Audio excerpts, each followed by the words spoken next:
क्या ऐसा पॉसिबल है जयशंकर सर?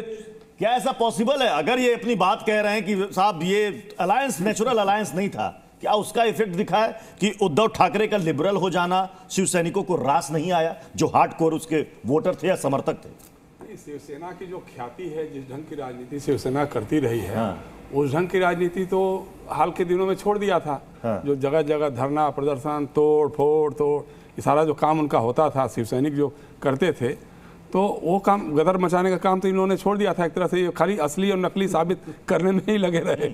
तो एक तो एक कारण हो सकता है। देखिए, सबसे बड़ी बात क्या है, इस चुनाव के जनादेश को समझना होगा।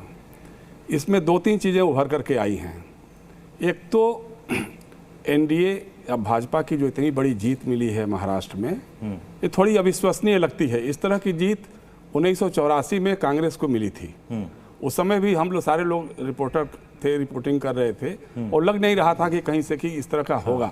लेकिन तब तो एक अखबार ने लिखा कि मतपेटी से निकला जिन्न, और कांग्रेस को 414 सीटें मिली थी। और जो आज शर्म की बात सिखा रहे हैं, उनकी पार्टी उसमें 2 सीटों पे सिमट गई थी, लोकसभा की 2 सीटों पे सिमट गई थी।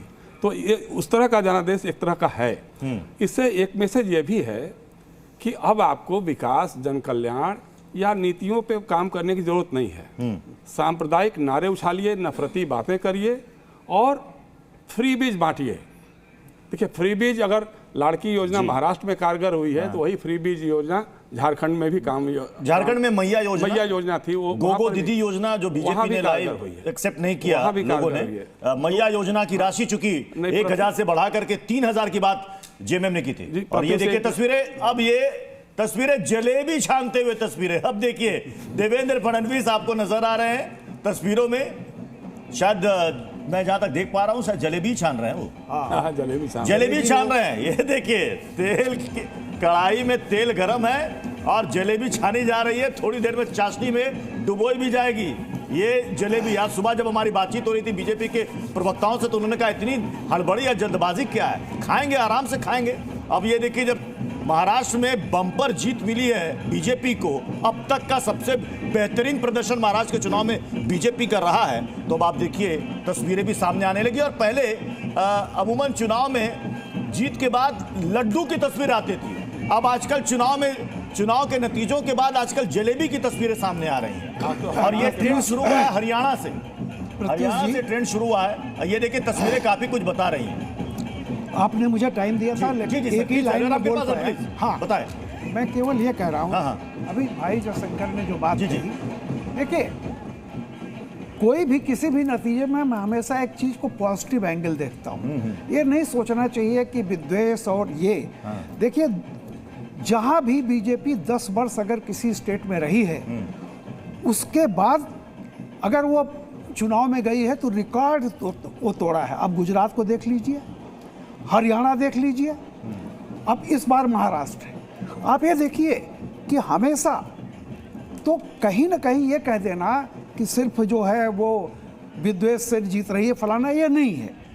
कहीं ना कहीं हमें ये देखना चाहिए। और उस जगह पे कांग्रेस, शिवसेना और एनसीपी, आप देखिए क्या स्ट्राइक रेट है। उद्धव ठाकरे का, सॉरी, शरद पवार का स्ट्राइक रेट 15%, कांग्रेस का स्ट्राइक रेट 18%, शिवसेना का स्ट्राइक रेट 21%। ये तीनों मिलकर के उतना भी सीटें नहीं जीते हैं जितना अकेले शिंदे ग्रुप जीता है। तो मेरा ये कहना है कि देखिए, इसमें पूरी तरह से एक सोचना चाहिए कि क्या कारण है, क्या कारण है बीजेपी 10 वर्ष जहां रह जाती है, या उसके बाद भयानक रूप से वो रिकॉर्ड वो तोड़ती है। आप देखिए हरियाणा का देख लीजिए, गुजरात का देख लीजिए, सब जगह ऐसे नहीं कर सकते कि आप विद्वेष। एक टर्म चलता था बराबर चुनाव में विश्लेषण में, एंटी इनकम्बेंसी। अब लगता है कि शायद वो फैक्टर अब रहा नहीं। मैं अब अभिज्ञान आपके पास आ रहा हूं। क्या ये चुनाव नारों का चुनाव था, या ये चुनाव लोक लुभावन, जिसके लिए एक वर्ड इस्तेमाल होता है फ्रीबीज, ये क्या चुनाव था? ये नहीं, फ्रीबीज तो था, इसमें तो कोई दो राय नहीं। और फ्रीबीज की कीमत आप और हम अदा करेंगे। नेता, ये बहुत पुरानी टैक्स पेयर्स पे करेंगे। हाँ, फ्री बिजली, फ्री पानी, फ्री फलाना, फ्री धमाका, बेरोजगारी भत्ता। हाँ, इनकी पार्टी के लोग भी फ्री के बहुत नारेबाज है। तो फ्री का नारा मतलब हमारे जेब पर प्रहार। जिसके नेताओं को कोई नफरत ना चिंता है। मैंने सुबह भी आपसे कहा था कि राजनीति में कोई समाज कल्याण और राष्ट्र निर्माण लिखते हुए नहीं आता। दूसरा, ये कोई धर्म युद्ध फर्म युद्ध नहीं था। बीजेपी ने बहुत बड़ी जीत हासिल की है, कोई दो राय नहीं। चेहरा उनके सर, आप अपनी बात पूरी कीजिएगा, पॉलिटिकल युद्ध था। जी।